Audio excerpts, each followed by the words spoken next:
আসসালামু আলাইকুম। আলহামদুলিল্লাহ, অবশেষে বাধ্য হয়ে এক পর্যায়ে আমাদের জেনারেটর কিনে আনতে হলো খামারের জন্য। এর কারণ হচ্ছে গত কয়েকদিন টানা বৃষ্টির কারণে আমরা এমন অবস্থায় পড়েছি যে এইটা আসলে বলার মতো না। কারণ আমাদের এখানে যদি বিদ্যুৎ যায়, এর সাথে যদি ঝড় বৃষ্টি হয়, তাহলে ওই বিদ্যুৎ আসতে 4-5 দিন সময় লাগে। এইটা যারা আমাদের ভিডিও নিয়মিত দেখেন তারা জানেন। আর এর কারণে আমাদের বড় ধরনের সমস্যায় পড়তে হয়, সেইটা হচ্ছে আমাদের খামারে সবকিছু বন্ধ রাখতে হয়।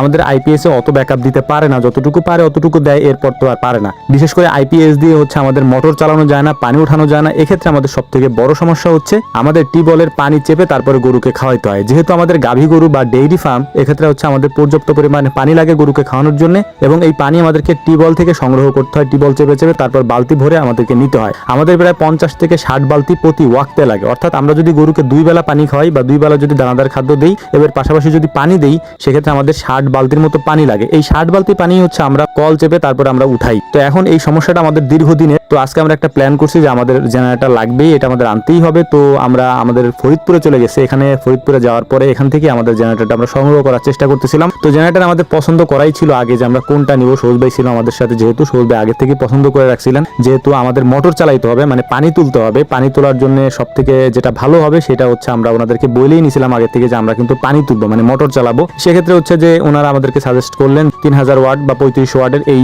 জেনারেটরটা নেওয়ার জন্য। তো আমরা বললাম যে ঠিক আছে। তো আমাদের থেকে ওনারা এইটার প্রাইস নিছিল হচ্ছে 25,000 টাকা, 24,500 টাকা, 25,000 টাকাই ওনারা আমাদেরকে 500 টাকা একটু ছাড় দিছিলেন আর কি। তো জেনারেটর সংগ্রহ করার পর এটার মধ্যে তেল দিতে হবে, তারপর মোবিল দিতে হবে। যেহেতু আমরা এটাকে চেক করে তারপরে নিয়ে যাব, এইটার কারণে হচ্ছে সবকিছু আমাদেরকে এখান থেকে নিজেদের কিনে সংগ্রহ করতে হবে। তো সংগ্রহ করে এইটাকে চালিয়ে তারপর আমরা চেক করে এরপর হচ্ছে আমরা আমাদের খামারে যাব। তো এইটা কেনার আমার অনেক দিনের একটা ইচ্ছা ছিল, কিন্তু হয় কি, যখন আমি কিনতে যাই তখন বৃষ্টি থাকে বা ঝড় থাকে। কিন্তু যখন আবার বৃষ্টি থেমে যায় বা ঝড় টড় চলে যায়, 3-4 দিন যাওয়ার পর যখন আবার বিদ্যুৎ চলে আসে, তখন আবার মনে পড়ে যে না থাক, দরকার নেই, বা মনে ভুলে যায় আর কি। তো এবার আমরা চিন্তা করছি যে ঝড় হোক বৃষ্টি হোক আর যেমনই হোক, আমরা এটাকে আইনেই রাখবো। যদিও আনার পর আমরা 1 দিন না 2 দিন চালাইছিলাম, এরপরে আমাদের আর চালাইতে হয় নাই। তো যাই হোক, এটা কমপ্লিট হওয়ার পরে এটা আমরা দেখে নিচ্ছিলাম যে এটা কিভাবে চালাইতে হয়, যেহেতু আগে পরে আমাদের অভিজ্ঞতা নাই। তো আলহামদুলিল্লাহ, এটা দিয়ে আমাদের পুরো বাড়িতে এবং খামারের সমস্ত কিছুই আমরা চালাইতে পারছি। এবং আমরা আনার পরে সবকিছু চেক করার পরে, যদিও আমরা আনার পরে চালাইতে পারি না, একটু সমস্যা হয়েছিল, আমরা যেটা বুঝি নাই, পরে ওনারা পরদিন এসে তারপরে ঠিকঠাক করে আমাদেরকে বুঝাই দিয়ে গেছেন আর কি। যাই হোক, আলহামদুলিল্লাহ। তো